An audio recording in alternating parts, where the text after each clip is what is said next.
semble attirer toute l'attention au centre d'une mairie. Alors, Baker, peux-tu nous expliquer en quelques mots, en quelques minutes, qui élit réellement les maires au Gabon, les maires de Libreville surtout? D'accord. Merci beaucoup, madame. C'est un plaisir. Qu'il s'agisse des maires de Libreville ou des maires de toutes les communes du Gabon, le mot d'élection est le même. Les maires sont élus par suffrage universel indirect.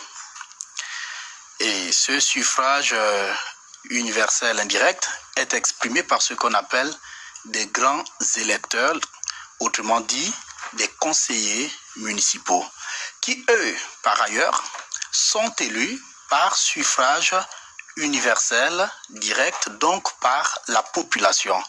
Alors, comment ça se passe?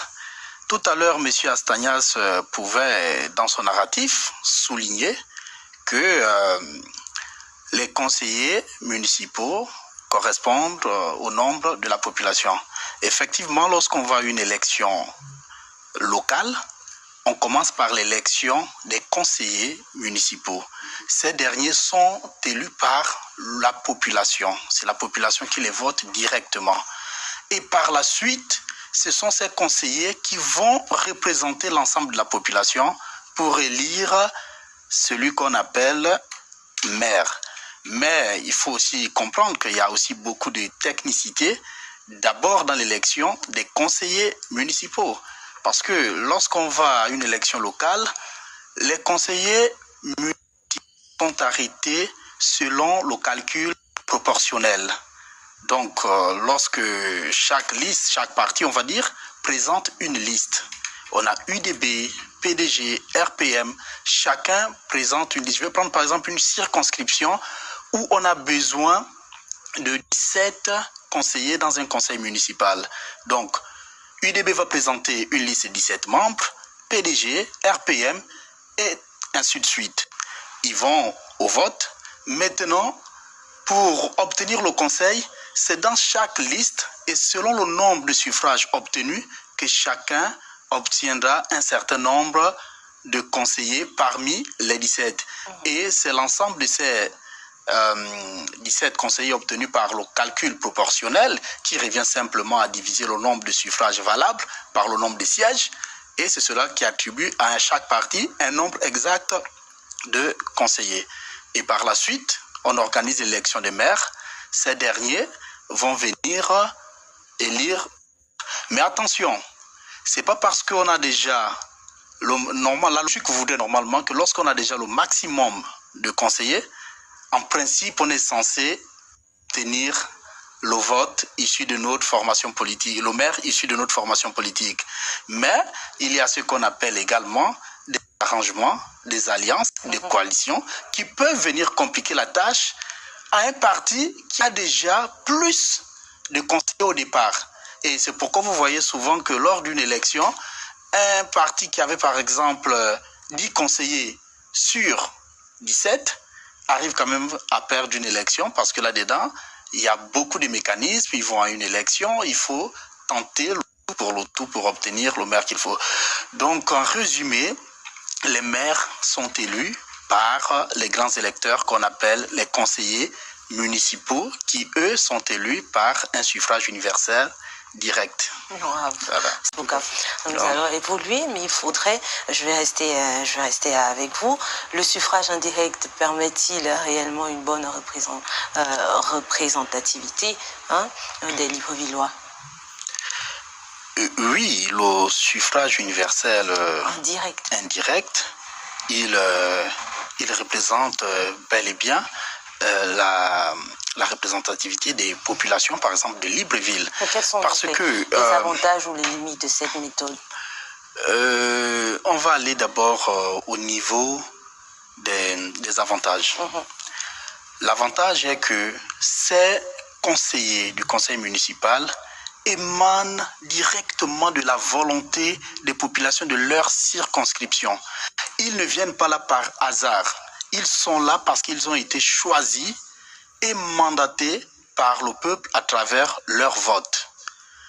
Donc, Ça, c'est un avantage premier. Maintenant, l'inconvénient se trouve au niveau des maintenant au sein du conseil lors d'une élection, par exemple.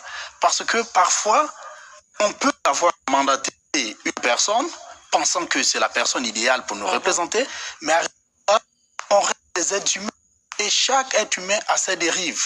Et il y en a qui vont céder à des pratiques de corruption, il y en a qui vont céder à des pratiques d'amitié, copains, et on arrive parfois à des votes non objectifs. Or, leur rôle est de représenter valablement et en toute sérénité, en toute objectivité, la volonté du peuple. Donc, je pense que l'inconvénient d'un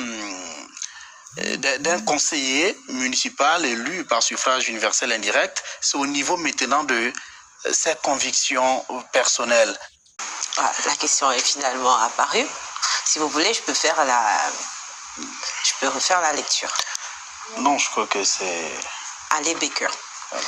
Alors, s'il fallait répondre à la question, quelle est l'influence réelle du vote citoyen initial sur le choix final du maire? On revient à la question que vous avez eu à poser tout à l'heure.